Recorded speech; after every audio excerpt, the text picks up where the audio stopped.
Hallo, hier ist Anke Maltanke aus der Berliner Wohnung. Ich stelle mich noch mal gerade ganz kurz vor. Ich bin Anke Jablinski, genannt hier Anke Maltanke. Das hier ist mein Kanal Mein Malter. Das ist angelehnt an mein Buch Mein Malter gestern und heute. Nicht, weil mir Malta gehört, nein, nein, nein, sondern weil ich historisch vergleiche gestern und heute und vieles andere mehr. Ich bin Autorin und bin auch künstlerisch tätig. Ich stelle hier auch meine T-Shirts vor und meine kalligraphischen Tafeln. Das ist das Gleiche im Schriftzug. Und ich bringe hoffentlich viele schöne Informationen zum Thema Malta und Gozo. Ich kenne die Inseln sehr gut. Ich war, ich glaube, mittlerweile so circa 70 Mal vor Ort seit 40 Jahren und habe die Inseln ganz, ganz, ganz gründlich bewandert. Und außerdem habe ich Ankes Malta Shop und vertreibe Getränke wie dieses hier, Čisk, das berühmte Bier aus Malta. Hier steht Čisk Pilsener mit 5,5%, ein gutes Pilz aus Malta. Und das ganz Wichtige sind mir aber die Informationen. Heute reise ich mit euch nach Gozo, und zwar in den Westen Gozos, den ich sehr empfehlen kann. Dort gibt es ganz viel schöne, historisch interessante Dinge zu besichtigen und zu entdecken und auch sehr seltene. Ich zeige jetzt mal kurz die Karte von Gozo. Hier ist Gozo und ich hoffe, man kann es einigermaßen sehen. Hier ist der Westen und hier möchte ich heute etwas berichten zu den Orten Amar, Asri und Arb.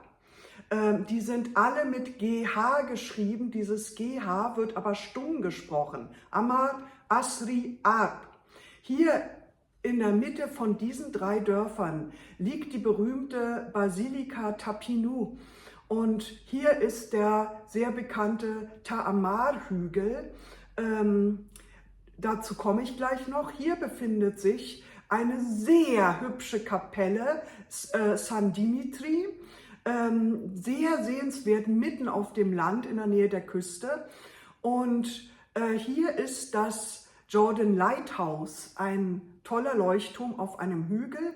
Und hier befindet sich das Uit Milach und das berühmte Fenster, nicht das Azurfenster, das liegt woanders und gibt es leider gar nicht mehr. Das ist 2017 eingebrochen und jetzt pilgern viele zu diesem schönen Fenster aus Stein. Auch sehr hübsch und sehenswert, wo ich schon sage, pilgern, viel mehr Leute pilgern allerdings zur Basilika Tapinu, einer sehr hübschen Kirche im neoromanischen Stil und zwischen dem Ersten und Zweiten Weltkrieg erbaut. Dazu aber auch mehr etwas später. Ich zeige euch hier nochmal die drei Orte, um die es geht. Hier Amar, hier Asri. Hier seht ihr schon, hier habe ich den Leuchtturm etwas eingearbeitet und Arb. Drei richtig tolle Orte, sehr klein, also Dörfer würde man wohl eher sagen. Und ich habe heute eine Gemeinsamkeit gefunden, über die ich erzählen will. Und zwar sind das die Mushrabia-Fenster. Wer kennt die Mushrabia-Fenster? Ich glaube fast keiner. Nur Leute, die sich schon sehr gut mit dem Archipel auskennen. Hier habe ich mal einige solche Fenster vorbereitet. Das sind ganz kleine Fenster oder fast Würfel oder also kartonartig an den Häuserwänden, meist im ersten Stock ungefähr gelegen, auf Malta und ihr seht hier schon, das ist zum Beispiel, es gibt welche aus Stein, es gibt welche aus Metall und welche aus Holz. Und in den Orten Asri, Amar und Arb gibt es überall diese Mushrabia-Fenster. Warum Mushrabia? Genaues nachzulesen gibt es in diesem wunderschönen Buch von Ehepaar Launer, Christian und Bettina Launer. Herr Launer ist der Vorsitzende der Deutsch-Maltesischen Gesellschaft und beide haben dieses wunderbare Buch geschrieben.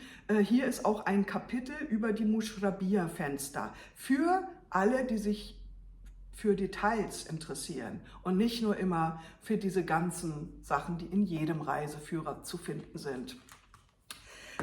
Die Muschrabiyah-Fenster stammen ursprünglich aus der islamischen Welt, aber sie sind auf Malta und Gozo erst nach der arabischen Zeit. Die Araber waren im 9. bis 12. Jahrhundert angesiedelt auf Malta. Diese Muschrabiyah-Fenster auf Malta und Gozo sind aber später entstanden. Das heißt, sie sind nicht richtig aus der arabischen Zeit. Sie kommen aus dem Mittelalter und haben aber auf jeden Fall ihren Ursprung in den arabischen Ländern. Das heißt, sie wurden irgendwie übernommen. Ganz klar ist das alles nicht. Vielleicht von irgendwelchen Sizilianern auch oder von Leuten, die aus Ägypten oder weiß ich woher kamen. Jedenfalls kann man sie sich anschauen und sie dienten dazu ursprünglich in den islamischen Ländern auch als Kühlschrank und da hat man Wasservorräte mitgekühlt und vieles andere mehr. Man schaut also aus dem Haus auf die Straße, aber umgekehrt geht es nicht. Der Winkel ist so, dass man von oben nicht reinschauen kann in die Häuser und eventuell auch nicht die Frauen sehen, die sich dort befinden. Mit den Frauen glaube ich, dass es nicht mehr so viel zu tun hatte auf Malta und Gozo. Eher waren es vielleicht Anlagen zum Kühlen oder man hat doch mal so schön gemütlich nach außen geschaut. Wie auch immer, in der islamischen Welt wollte man nicht, dass die Frauen gesehen werden. Die sollten sich ja schön zu Hause aufhalten. Es gibt neben den Muschrabiyah-Fenstern in dieser ganzen eben gezeigten Gegend auch noch, wie gesagt, den hübschen Jordan Lighthouse Turm, also den Leuchtturm.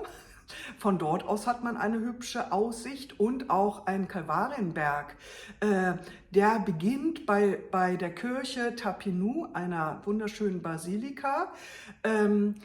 Ich empfehle, ihn zu besteigen. Man sieht den Leidensweg Jesu in Form von großen Marmorstatuen und man hat auch hier eine wunderschöne Aussicht.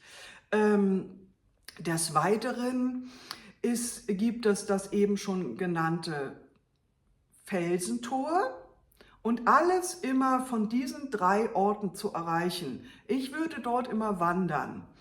Die Basilika ist auch ein Wallfahrtsort. Dort hat der Legende nach, der Sage nach, vor langer, langer Zeit eine Einwohnerin die Stimme der Mutter Gottes gehört und sie sollte 3 Ave Maria sprechen und es sind ihre Wünsche in Erfüllung gegangen und vieles andere mehr. Es gibt verschiedene Geschichten und die Kirche ist jedenfalls zum Wallfahrtsort geworden und dort ist auch Papst Johannes Paul II. Zu Besuch gewesen auf seiner Malta-Reise im Jahr 1990. Das finde ich jetzt gerade ein bisschen traurig, das zu erzählen, denn heute ist Ostermontag und heute ist der Papst verstorben. Und ausgerechnet, ich bin nicht katholisch, aber werde trotzdem aus Pietätsgründen dieses Video erst morgen einstellen.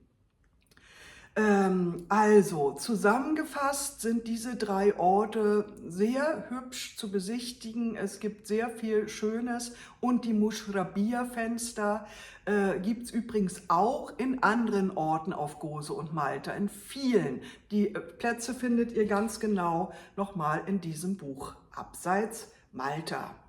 Das war's und jetzt wird mein Bier, glaube ich, schon schal. Ich gönne mir jetzt dieses Pilsner 5,5% und sage Saha, Gesundheit. Ich wünsche euch Gesundheit und alles Gute. Habt eine schöne Zeit, freut euch an dem, was man sich noch freuen kann, auf vielleicht die nächste Malta-Reise, auf vielleicht ein schönes Bier von Ankes Malta Shop und auf vieles andere mehr natürlich. Ich sage Sacha, ciao, eure Anke Maltanke.